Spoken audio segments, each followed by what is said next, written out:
But the Nether, Minecraft's version of hell, is full of lava lakes, fireproof mobs, and entire biomes that look like the inside of a volcano. But here's the wild part. Some of it is actually weirdly realistic. There are real places in the universe that kind of match the Nether's heat, chaos, and atmosphere, or lack of one.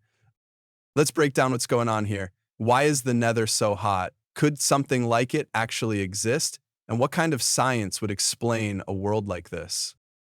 First off, the heat. The Nether is basically unlivable unless you're chugging fire resistance potions. Lava's everywhere, and even the trees somehow don't burn. In the real world, that kind of extreme heat comes from geothermal activity, heat coming from inside a planet.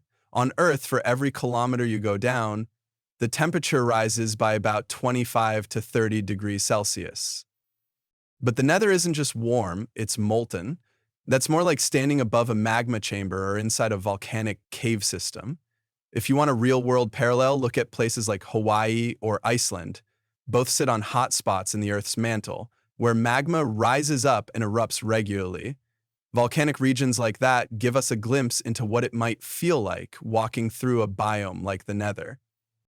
Then there's Io, one of Jupiter's moons. It's the most volcanically active body in the solar system. There are no tectonic plates, no oceans, no atmosphere, just constant eruptions caused by tidal heating, where Jupiter's gravity stretches and compresses the moon until it basically melts from the inside.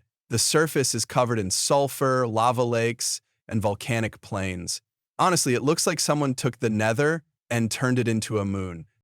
So could the Nether exist in real life? Maybe, but not exactly like in Minecraft. There are two good options. One, the Nether is underground like a giant lava tube system. That's not far-fetched. On Earth, we've found enormous lava tubes formed by ancient volcanic flows, big enough to walk through or even build inside. Scale those up, keep them geologically active, and you've basically got a natural Nether. Option two, it's the surface of a planet like Venus. Venus is insanely hot, around 460 degrees Celsius, because of a runaway greenhouse effect. Its thick, toxic atmosphere traps heat so effectively that the surface stays hotter than an oven.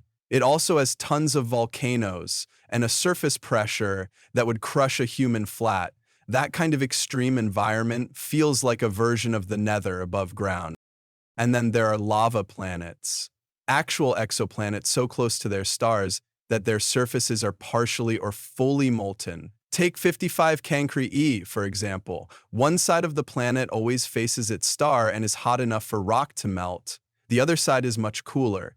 If you imagined the hot side as the Nether and the dark side as the deep dark, you're not that far off. Now let's talk atmosphere, or the lack of one. The Nether doesn't have weather or a visible sky, which makes it feel like an enclosed space. But it's not completely silent or still. That makes it tricky. If there is an atmosphere, it's probably dense, toxic, and superheated, something like Venus, or maybe the sulfur-rich plumes around volcanic vents. And if there's no atmosphere, that's a whole other level of danger. You'd need full-body protection just to walk around. Could anything survive there? Surprisingly, yes, but it wouldn't look anything like life on the surface of Earth. On our planet, we've found microbes living in places with no sunlight, no oxygen, and extreme heat, like near hydrothermal vents at the bottom of the ocean. These extremophiles survive by using chemicals instead of photosynthesis. If the Nether had native life, it would probably evolve the same way, heat-resistant, pressure-tolerant, and super specialized.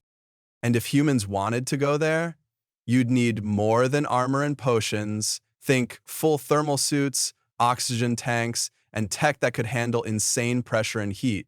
You're looking at serious engineering challenges just to survive for a few minutes. So, yeah, as chaotic as the Nether seems, it's not totally unrealistic. Minecraft actually pulls from a lot of real-world science, from volcanic moons like Io, to lava planets orbiting distant stars. The Nether isn't just fantasy. It's a mashup of some of the most extreme environments we've discovered. If you liked this breakdown, I've got more coming. Minecraft is full of strange science waiting to be explored. Should I tackle the deep dark next? Or maybe ask if redstone could really power a machine?